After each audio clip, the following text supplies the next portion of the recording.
I asked a billionaire on how to become a billionaire and what is the path to become a billionaire, and here is his response. In terms of, how do you become a billionaire? If you start out by your goal being to become a billionaire, you'll never be one. So I think it's more important to focus on the process and the journey rather than focus on the fact that, oh, I want to be a billionaire or whatever.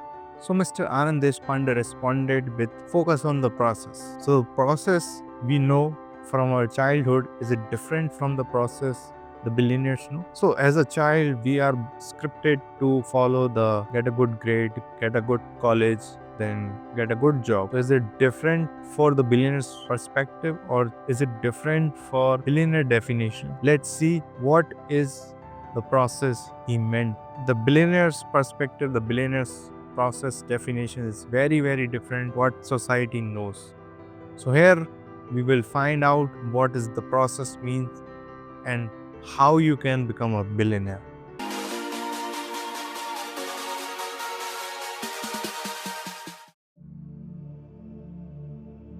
Let's suppose this circle represents $1 million.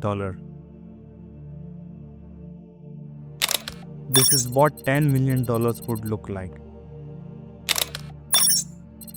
This is what $100 million would look like.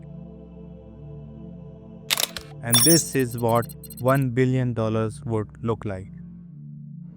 Elon Musk, the founder of SpaceX and Tesla, has a net worth around 429 times this number. And then there's you. You're probably working a job right now. One that you got from the degree that you study for in university. You probably don't have much in savings. Your living expenses seems ridiculously high. You feel as though you are not paid enough. You have credit card debt that needs to be taken care of. Maybe you are a student studying for a degree that you hope can land a job and that hope you can bring some good money. You probably don't have any savings. Only a pesky student debt hanging over your head. Wealth? Getting rich? That all seems like a distant dream. How do they do it? You ask yourself. Seeing all those millionaires and billionaires, especially the ones who got there at such a young age, it baffles you. It makes you angry. They got lucky. They were born into it. They cheated their way to. That money doesn't make them happy. Money is evil anyway. And I'm not smart enough. And I'm just unlucky. Those dreams you had of buying that mansion, your favorite sports car, paying off your mortgage, traveling around the world, they will forever remain that big, just dreams. Nothing more, nothing less. You come to the harsh realization. It's a rigged game. It's been a rigged game from the start. And you are on the losing side of it. But what if I told you were wrong? What if there was a way of getting there? An actual equation to wealth, a science behind the way money works. What if you don't have to abandon those dreams of paying off your parents' mortgage or traveling around the world? Would you call me a liar for saying so? I promise that I am not, and by the end of this video you will understand. There's a side of the coin that you are not being shown, but I warn you, the road is tough. It's filled with struggles and it's filled with ups and downs. It will need swallowing some difficult truth of the school system and society have not told you yet, and let me be clear.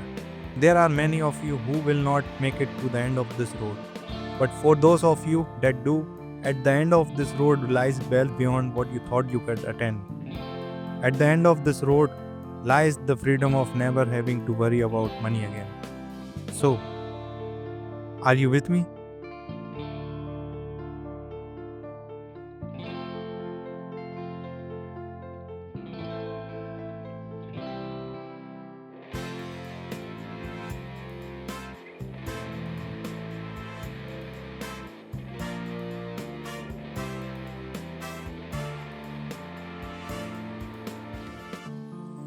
Still with me?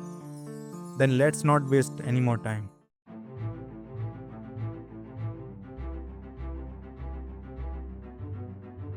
What do you really think about money? Is this something you work for? Is it earned or is it inherited? Is it the root cause of all evil? Are you desperate to having more of it?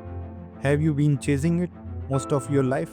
Truth is, most of what you think about money has been influenced by your upbringing and environment. If you were born into a family that didn't have much money growing up, then you are more inclined to believe that you will too not grow up with too much money.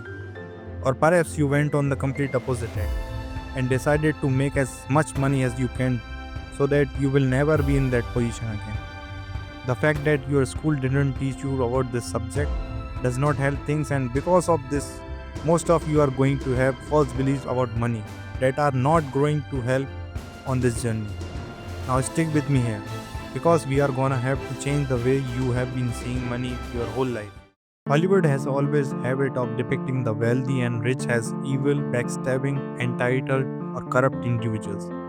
Question is, have you bought it into that stereotype? A recent report released by WealthX showed that of the world's ultra wealthy, those had that net worth of 30 million or more, 68% of them were self-made. And it seems like every other study backs up this conclusion. Warren Buffett, self-made billionaire. Oprah Winfrey, born in poverty. Jeff Bezos, self-made billionaire. Elon Musk, self-made billionaire. Mark Zuckerberg, self-made billionaire. What is it that these people know that you don't? The truth is, your equation is all wrong. Here's the two-dimensional equation that you have been taught. Money equals salary earned from a job.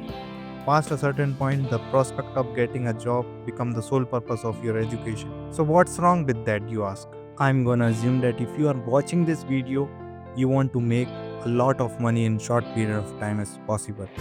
If that is your goal, then this equation for generating money will never get you there. We all have precious resource, the most important resource for all, and once it's gone, there's no way of getting it back. That resource is time. In a standard job, the amount of money you earn is dependent on the amount of time you put into that job. If you earn $20 an hour and work 40 hours a week, it would take you nearly 24 years to reach a total of $1 million.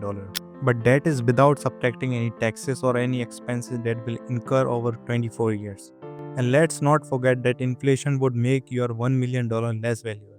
Reality is that on a salary of $20 an hour, you can only really be a millionaire at an old age by living frugally. And most of that precious resource known as time has slipped through your fingers. You traded all that time for money, and it was not even a substantial amount either.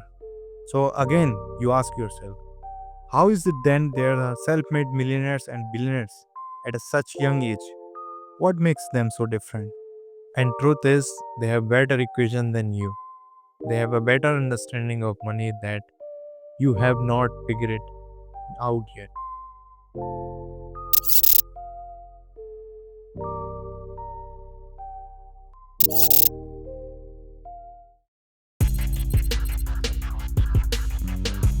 Pay very close attention now.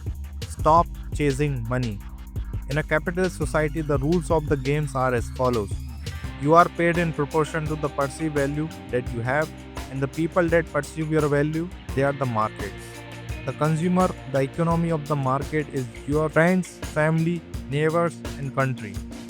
People complain that football players are overpaid, but for players to be paid in millions, people have to see the value in football in the first place for them to want to spend money on matches and merchandise. And if the market is high demand for football, guess what happens to the players who are at the top of their game? They are paid generously for it. It's not about how hard you work. The cleaner that's sweating and tiring himself out every day is paid far less than an accountant sitting behind a desk. Why? Because the market perceives the value of what the cleaner does has to be far less than the accountant. As harsh as it may sound, the cleaner can be replaced by anybody. It is not difficult to learn how to do his job, and therefore the market will not pay him more than the accountant, the guy who spent years studying numbers, the guy who saved his client thousands on their taxes. But even so, we just discussed how getting a job is not the right equation to follow to acquire great amount of wealth in short period of time. Then how can we perceive or increase the value? What is about people like Elon Musk or Jeff Bezos that make their perceived value so high? The first step to the equation of the wealth is quite simple. If you want money, solve problems. If you take a second to digest this statement, you realize that just about all money runs from the basic premise If it is solve a problem, money will be thrown at it. If it's $1 million problem, then solution will make you millions. If it's $1 billion problem, then the solution will make you billions. Think about all the problem that Amazon solves. The hassle of going to a store, that hassle of having to wait weeks for a delivery, cheaper prices, and so on. Not to mention all the other companies that Amazon own and the problem that those companies solve. Jeff Bezos helped solve a $1 billion problem and also rewarded favorably for doing so. If you have been chasing money, then you have been doing it all wrong. It sounds almost paradoxical, but if you want money, it's not about money that you should be looking for. You should be looking for problems and, more importantly, solution to those problems.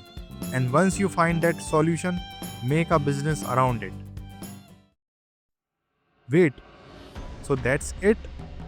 Just solve problem and money will appear? So I'm gonna have to create the next Amazon for me to be rich? Or next Facebook? Or next Google? You have got to be kidding me, right? I don't know even how to code. I don't even have the money to start something of that scale. Hold on. You're once more going into old patterns of thinking.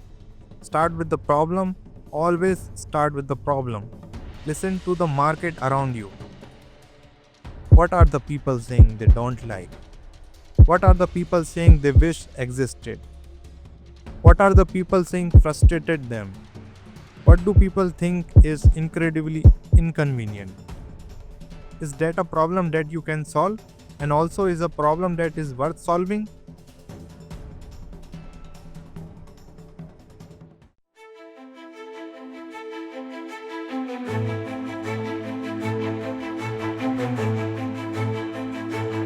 The final step of this equation to wealth is finding a scalable solution to the problem. Your solution needs to affect a magnitude of people. Starting a restaurant, that's not scalable.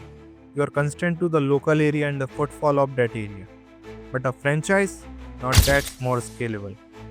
Is your solution a piece of software? That means once the software has been built, you can scale it infinitely online without needing to worry about things like production, shipping costs, as all it's done virtually.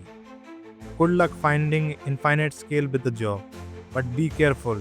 Does your solution require your time to generate money? Let's say you are a yoga teacher that charges $100 per hour. Congratulations. You just only made yourself another job disguised as a business. There's only a certain amount of lesson that you can feasibly do in one day, and therefore your income is time bound. But if you created an online yoga class that run 24/7 with the lessons you only had to create once, now that is more scalable. Scaling your solution is critical here. Do not get lost on this point. Automation also plays an important role. System and process will make your business running like a smooth machine if implemented properly. If there is something in your business that you can outsource to somebody else or hire an employee to do it for you, assuming it financially makes sense for you to do so, then do it. Tasking yourself with everything is a bad thing as much as you think you are the best. There's someone out there that can do a better job than you. Once you find a solution, it's your job to make sure that solution can be accessed by everyone in your market. It's not about your ego.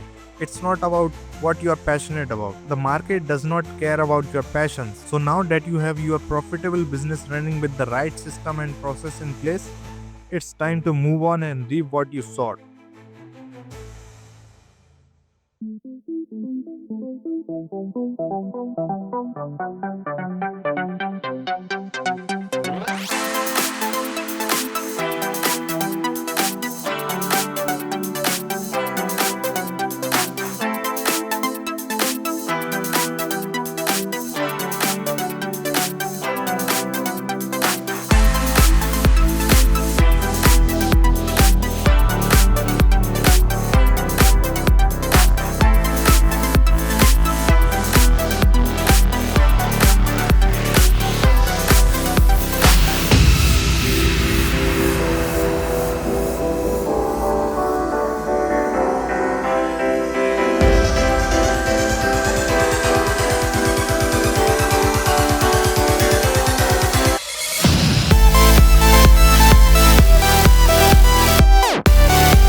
For most of you, it was never about the money.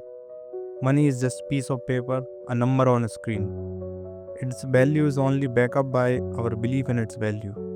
From the very start, this was never about the money. Paying off the mortgage, buying your dream car, traveling around the world, never having to worry about your financial situations. It's the freedom that you are looking for. Your destination was not anything monetary related. It was a feeling, a sensation, the ability to do whatever you want whenever you want it without ever having to cast the thought towards, can I afford this? Have I used up all my holidays for this year?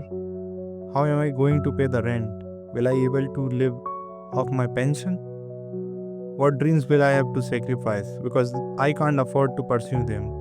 The most important lesson from this video was never about the nature of money. It was about the one valuable resource that we all have. The one resource we will never able to reclaim is time. Is giving up a large chunk of your time towards a job that you probably don't like worth it? Is your life settled on working, coming home, watching the television or scrolling through social media, sleeping, waking up the next day and repeating the same cycle till you retire? How many hours of your life do you let slip through because of this pattern? Or perhaps you are fine with that reality. Perhaps you have no other choice but to follow that path for the time being. And if that is the case, there's nothing to worry about. Most of you got from this video was a little entertainment and maybe a change in perspective. But there are those of you that understand the other side. Those of you that have desired to never need to worry about money ever again. And so I feel the need to remind you, stop chasing money, chase problems and find solution to those problems. This is the equation through which all money is found. If you desire liberty through never needing to worry about money ever again, then let's solving problem be the meaningful struggle in your life. Does it mean you will be happy at the end of the road?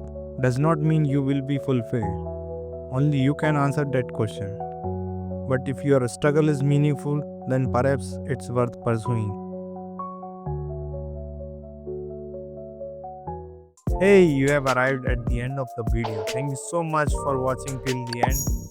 I really do appreciate if you follow, subscribe and share with your friends to change their perspective. My goal with this channel is to create documentary style videos on self-improvement, personal finance, business, lifestyle and in life in general. So if you like to watch more content on this, hit that subscribe button. All of that being said, I hope you have wonderful rest of the day as per usual, my friend. We'll meet you in the next video. Jai Hind.